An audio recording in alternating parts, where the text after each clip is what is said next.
Fala sério, você até tenta seguir uma alimentação saudável, praticar exercício físico na sua rotina, mas quando você se vê num momento ansioso, estressado, seja por questões do trabalho, por problemas familiares, por ansiedade, então você começa a descontar as suas emoções nos alimentos. Alimentos esses que não são baixos em calorias, são hiperpalatáveis, que traz aquela sensação de prazer, ricos em açúcar, gorduras, frituras, que fazem muito mal para o seu organismo. Mas saber não é o suficiente, porque a sensação que você sente é quase como se você não tivesse controle sobre a quantidade que você consegue comer. E isso se torna um grande problema para muitas pessoas, mas é necessário diferenciar a diferença entre compulsão alimentar, que é um transtorno diagnosticado e necessita de tratamento especializado, e a diferença entre a fome emocional, que é um hábito, um comportamento de descontar emoções no alimento. Então, nesse vídeo eu vou te explicar essa diferença e como fazer para você de fato conseguir se curar da compulsão alimentar. E se o seu caso não chegar a ser a compulsão alimentar como transtorno, então como que você consegue minimizar os efeitos da fome emocional, para que você consiga de fato ter um controle sobre a sua fome e saciedade e com isso conseguir de fato seguir uma alimentação saudável e equilibrada sem ficar com efeito rebote. Sejam muito bem-vindos a mais um vídeo aqui do canal. Eu sou Júlia Artacho, nutricionista esportiva e comportamental.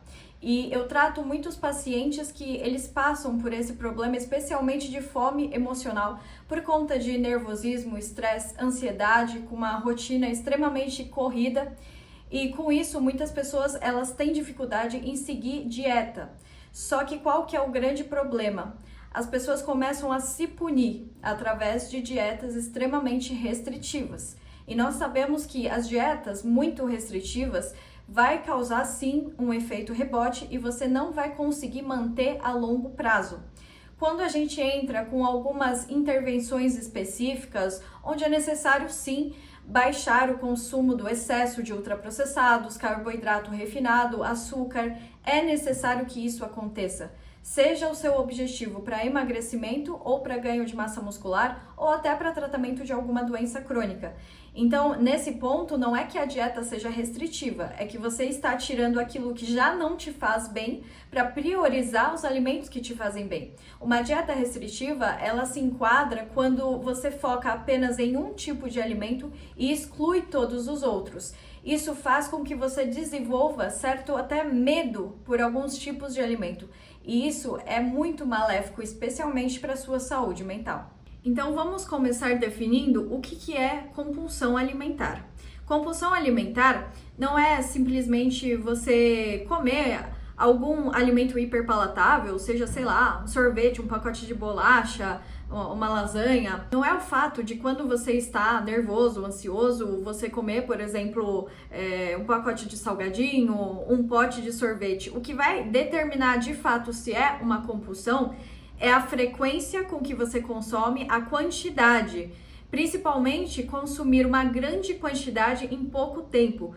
Você nem tá mais com vontade de comer, mas continua comendo sem cessar. Quantidades excessivas, quantidades absurdas. Você perde totalmente o controle sobre essa quantidade e depois é aquela sensação de vergonha. E se você percebe que você está passando por um quadro de compulsão grave, não acha que isso seja apenas falta de força de vontade em seguir dieta.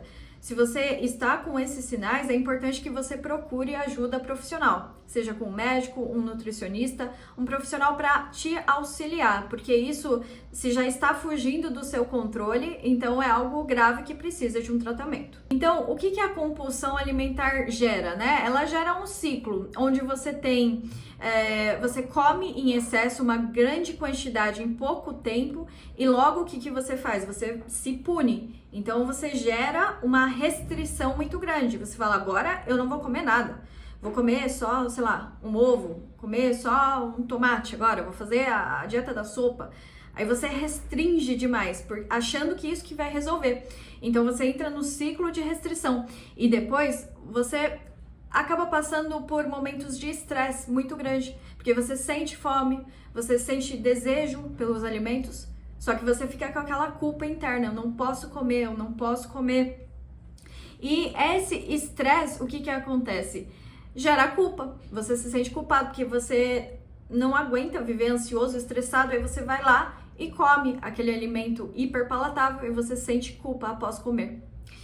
E então isso gera mais restrição. Então percebe que há um ciclo sem fim, que se você não entrar com uma intervenção, com um tratamento, isso não vai ter um fim. Então é importante se conscientizar sobre a importância de ter essa consciência, de saber se esse é um comportamento, um hábito que a gente consegue mudar facilmente ou se é um transtorno que precisa de tratamento. Inclusive, estudos recentes, eles demonstraram que o cérebro de uma pessoa que está com este quadro, né, da compulsão alimentar, o cérebro ele tem um padrão de atividade que é disfuncional, especialmente nas áreas de recompensa e da área de controle de impulso. Então você vê que tem ali uma desregulação que vai interferir totalmente no seu comportamento. Então, por mais que logicamente, no racional, você saiba que aquilo não tá certo, que aquilo não é legal e que é prejudicial para sua saúde, você não consegue controlar esse impulso sozinho. A terapia cognitivo-comportamental, que é o TCC, é o mais efetivo. Foram realizadas meta-análises, né, estudos de 2025, como por exemplo na Revista Brasileira de Psiquiatria e Intervenções, TCC, que mostram que a terapia cognitiva comportamental, ela reduz a frequência dos episódios em até 60 a 70%. Então eu vou explicar como que funciona. Primeiro, você precisa identificar quais que são os gatilhos emocionais, os gatilhos que te levam a ter esse comportamento. Por exemplo, um estresse após um dia exaustivo no trabalho. Então você identifica qual que é o seu principal estressor, o seu principal gatilho. E aí precisa trabalhar na base da mentalidade.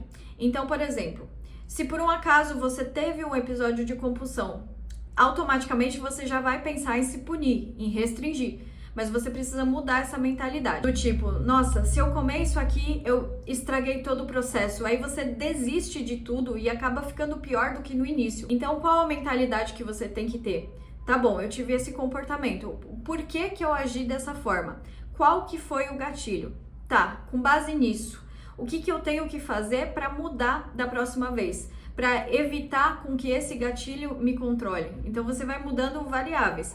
Você troca alguma coisa na sua rotina, você procura ter uma melhor qualidade do sono, você procura hobbies que vai te trazer mais prazer durante a rotina. Entende que você tenta minimizar esse excesso de estresse? O que está te causando muito estresse? É a correria? É o excesso de demanda no trabalho? O excesso de problema para resolver? Às vezes até dívidas? Então você precisa identificar o que está te levando a agir assim. E em vez de você descontar as emoções naquele alimento específico, você procura um hobby, um lazer, um momento onde você vai conseguir se desestressar. E especialmente você tem que identificar quais que são aqueles alimentos que são os piores de você ter em casa, que você sabe que se tiver, você não vai resistir e vai acabar comendo. E não compre, não tenha em casa, porque ter em casa é quase como se você estivesse assinando, né, o seu atestado de óbito. Vai tornar o seu processo muito mais difícil, porque você vai ficar com aquela tortura mental, tipo, eu tô com muita vontade de comer aquilo e o alimento tá aqui, né? Tá me olhando esse alimento. Então, assim, não tenha em casa, isso aí já ajuda demais. E também você descontar suas emoções num hobby e procurar ter momentos de mais lazer e prazer na sua rotina. Porque o excesso de ansiedade e estresse leva a gente a ter esse tipo de comportamento buscando por recompensas imediatas. E integrando junto com o TCC o Mindful Eating, né, que é aquela atenção plena ao comer. Então você presta atenção no alimento quando você está comendo, come devagar. Isso te ajuda a manter melhor a sua capacidade de ter autocontrole. Especialmente quando a gente está seguindo algum tipo de dieta, é importante ter autocontrole. Aliás, em tudo na vida eu diria que é muito importante ter autocontrole. Então, quanto mais você conseguir trabalhar essa habilidade em você, melhor vai ser para você conseguir suportar o estresse, suportar aquele momento difícil, para você conseguir transpor essa barreira. Então eu, como nutricionista, eu trabalho tanto com a parte esportiva quanto comportamental, e eu sei o quanto que a parte comportamental influencia muito nos resultados, porque por mais que você tenha uma dieta 100% perfeita, se você não trabalhar na parte do comportamento e dos hábitos, você não vai conseguir seguir aquela dieta, e aí você vai se sentir extremamente frustrado e culpado. Por isso que essa abordagem comportamental é muito importante. Bom, então eu vou contar um pouquinho da minha experiência, né? Eu nunca tive um quadro de compulsão alimentar propriamente dito, porém já tive episódios de fome emocional, que é muito comum. Então, o que eu fiz? Primeiro, eu identifiquei em qual momento do dia que isso mais acontecia e por quê. E geralmente isso acontecia quando eu tava num dia onde, especialmente, foi um dia meio frustrante, onde eu não consegui cumprir as metas que eu tinha me proposto ou realizar as tarefas que eu esperava realizar naquele dia. E aí vem aquela sensação de culpa, de frustração, de ansiedade, e eu automaticamente buscava por uma recompensa imediata, através principalmente de doces, de chocolate. Isso acontecia pra mim, especialmente no período da noite, porque durante o dia era mais fácil conseguir seguir o meu próprio planejamento de dieta, né? Então o café da manhã, o almoço, o lanche da tarde era mais tranquilo, eu não sentia uma fome absurda ao longo do dia. Mas principalmente quando começava a chegar ali às 5 horas da tarde e depois da noite, entre 7 e 8 horas da noite, era onde dava aquele pico de fome, e muitas vezes, além de comer o que eu tinha me proposto, né, de comer na janta, batia aquele estresse, aquela ansiedade, aquela vontade de doce, e acabava exagerando na quantidade. E aí eu percebia o quanto que isso estava atrelado ao meu emocional do dia, porque tinham dias que eu conseguia controlar numa boa, agora tinham dias que eram mais complicados. Então eu vou passar para vocês aqui passos práticos para você já começar a incluir hoje mesmo na sua rotina para te ajudar com essa questão. O primeiro passo é você registrar, seja no bloco de notas, num caderno. É importante, inclusive, ter um caderno, registrar suas emoções, escrever como que num diário mesmo. Isso ajuda muito e me ajudou demais também a colocar pensamentos em ordem, né? Então, registrar os seus episódios, especialmente se você tiver episódios de compulsão, registrar, falar o que você estava sentindo, como que você se sentiu depois, qual que foi o principal gatilho que te levou a agir dessa forma. E o segundo passo, você pode estruturar refeições regulares. Então você define principalmente as 3 refeições principais e um lanche, né? Geralmente a gente trabalha com essa estrutura de fracionamento, de 3 a 4 refeições no dia, às vezes dependendo até 5 refeições no dia. Quanto mais você fracionar, melhor. E aí o terceiro passo que você pode praticar, o mindfulness, o mindful eating na hora de comer. Então você comer com a atenção plena, prestando atenção no alimento, na textura, na cor, no cheiro, comer devagar. Isso ajuda a trabalhar a questão do autocontrole. Então isso é uma meta que você tem que colocar, de trabalhar essa habilidade do autocontrole. O quarto passo é você perceber se você está tendo dificuldade em colocar isso em prática. Buscar ajuda profissional é essencial, porque vai te ajudar a esclarecer muitas coisas e a ter aquele apoio motivacional mesmo, que faz toda a diferença no processo. E o quinto passo é ser gentil consigo durante o processo. É necessário sim que em alguns momentos a gente coloque uma rédea maior, uma limitação maior. Só que você tem que ter a sensibilidade de perceber quando que é a hora de você ser mais exigente e incisivo, é aquela hora onde você está mais focado. Então a gente consegue trabalhar com mais restrição, digamos. Restrição é quando torna o processo um pouco mais desafiador, mas isso é quando você tá com foco. Agora, quando você tá se sentindo desmotivado, com medo, ansioso, se a gente coloca muita pressão, a chance de você desistir completamente do processo é muito maior. Então tem que ter essa sensibilidade de identificar quando que é o momento de ser mais incisivo e focado e quando é o momento de trabalhar com mais gentileza consigo mesma, digamos. Se vocês quiserem saber mais informações sobre o meu acompanhamento nutricional, que é 100% online dentro do meu método, que é o método Tríade, eu deixei as informações aqui na legenda, pode entrar em contato e reservar a sua vaga. Se você gosta desse tipo de conteúdo, comenta aqui qual tipo de conteúdo que você mais gosta dentro da nutrição.